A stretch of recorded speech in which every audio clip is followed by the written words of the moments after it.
The Mirror for Magistrates is a collection of English poems from the Tudor period by various authors which retell the lives and the tragic ends of various historical figures. Background: this work was conceived as a continuation of The Fall of Princes by the 15th-century poet John Lydgate. Lydgate's work was in turn inspired by Giovanni Boccaccio's De Cassibus Viarorum Illustrum and the other significant work of exemplary literature in English, The Monk's Tale by Geoffrey Chaucer. The title refers to holding a mirror up to the actions of famous people and reflecting the deeds so that magistrates and other people in important positions can learn from their errors.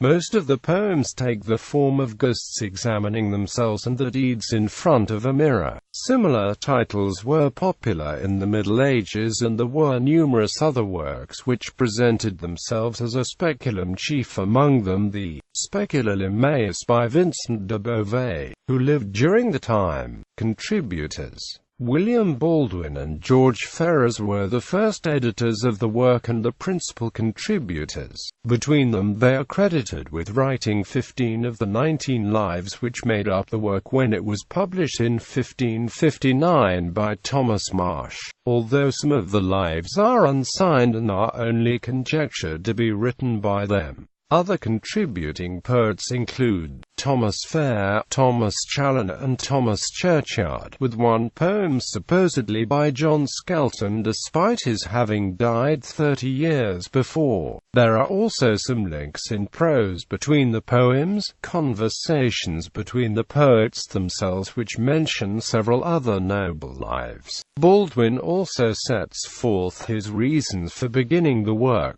When the printer had purposed with H.Y.A. himself to print a Lydgate's book of the Fall of Princes, and had made privy thereto many both honourable and worshipful, he was counselled by divers of them to procure to have the story continued from whereas botches left her, and to this present time, chiefly of such as fortune had dallied with here in this sealand, which advice liked him so well, that he required me to take pains therein. Additions: a first edition of the work was compiled as early as 1555 by the publisher John Wayland, but only the title page remains. Attached to his edition of Lydgate, Wayland was apparently denied a license to publish by the Lord Chancellor Stephen Gardiner, effectively suppressing the work and putting the publisher out of business. Baldwin in a later printing commented that the work was begun and part of it printed years ago, but hindered by the Lord Chancellor that then was. Gardiner died the same year, but the work was still not immediately published. This was a difficult time in England during the reign of Mary I, when most works were suspected of having a political subtext. Poems dealing with the mistakes of the nobility of the preceding age were bound to be controversial, either by insulting the ancestors of the ruling class or under the pretext of criticism, subtly praising the regime's political enemies. The accession of Queen Elizabeth I, which brought with it a change in the country's religion, allowed the publication of the 1559 edition. Despite press restrictions easing under the new queen, the subject was still difficult. Baldwin's original plan, inferred from clues in the extant poems, seems to have been to write 3 volumes of lives, up to the reign of Edward VI, up to the reign of Richard III of England, and lastly lives up to the reign of Mary. Although it appears that the work was well received, Baldwin did not continue the plan. Whether this was due to the ill health, he probably died around 1563, or whether this was because of the more recent lives were more controversial, is uncertain, but it is significant that the next major expansion of the work confined itself mainly to the ancient past. Traditionally, the impetus and planning for the entire work has been ascribed to Thomas Sackville, as he was only 18 years old at the time of the first edition. This seems unlikely, and he is listed as a contributor only in the 3rd edition of 1563.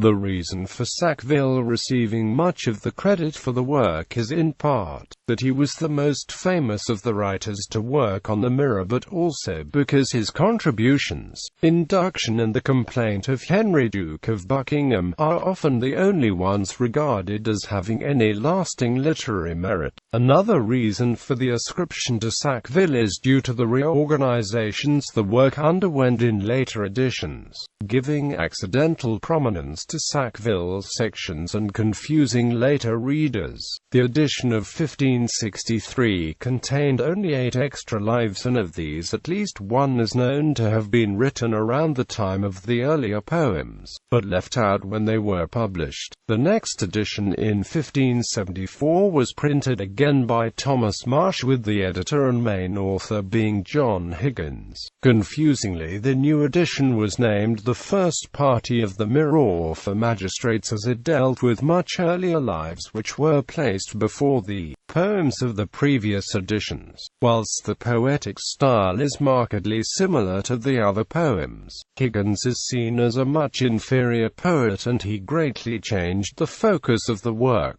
A critical assessment of the lives of people from recent history, which was evident in the compositions of Baldwin's and his contemporary writers, gave way to mostly laudatory accounts of the distant legends of the early Britons. What was once a politically contentious book, examining lives offering warnings to the present on the errors of the past, was now a work displaying national pride in England's history, many of which were taken from the largely mythical Historia Regum Britanniae. This focus on England's supposed glorious past and often defiance of Rome had much to do with the country being alienated from much of the rest of Europe because of its Protestant religion. Thomas Blennerhassett, in 1578, took it upon himself to write another collection of lives of ancient Britons, but as this was with a different printer, it did not include the previous poems. Because this work robbed Higgins of British material for his next edition, the majority of the new lives printed in 1587 were noble Romans. He also included a couple of poems by Francis Dingley, Floddenfield and Lamentation of James IV. By the 1610 edition, the once popular Mirror had fallen out of fashion, and its reputation was tarnished even more by the poor editing skills of Richard Nichols.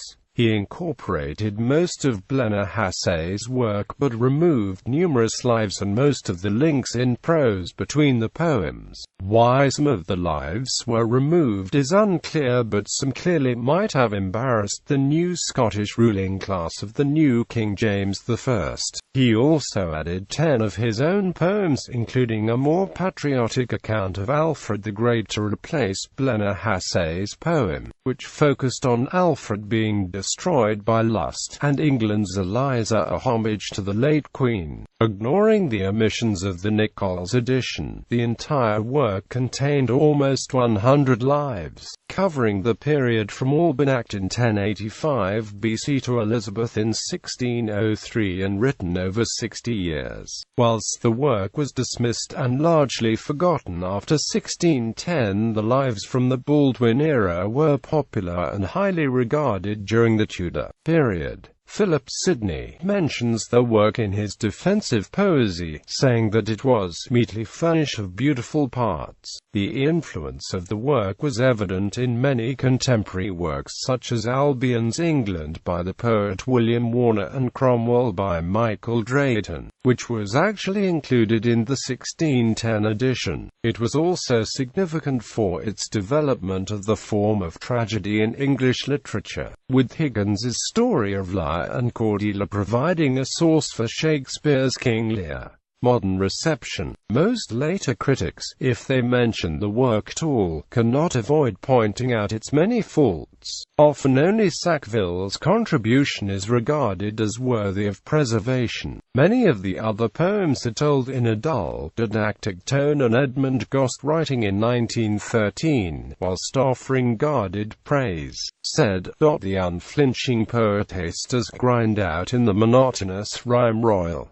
The lives of the various editions. What follows is a list of the lives added in the principal editions of the Mirror for Magistrates. Robert Tressilian, Roger Mortimer, Thomas, Duke of Gloucester, Thomas Mowbray, Richard II, Owen Glendower, Henry Percy, Richard, Earl of Cambridge, Thomas, Earl of Salisbury, James I of Scotland, William de Lippold, Jack Cade, Richard, Duke of York, John Clifford, John Tiptoft, Richard, Earl of Warwick, Henry VI, George, Duke of Clarence, Edward IV. Story in prose of Humphrey, Duke of Gloucester and his wife Eleanor Cobham, Anthony Woodville, William Hastings, Henry, Duke of Buckingham, William Collingbourne, Richard III, Shaw's wife, Edmund Beaufort and de Blacker Smith, Alban Actus, Humber, Locrianus, Estrildus, Sabrine daughter of Estrildus Madden, Malon son of Madden, Mempricius Blood, Cordelia Morgan, Forex,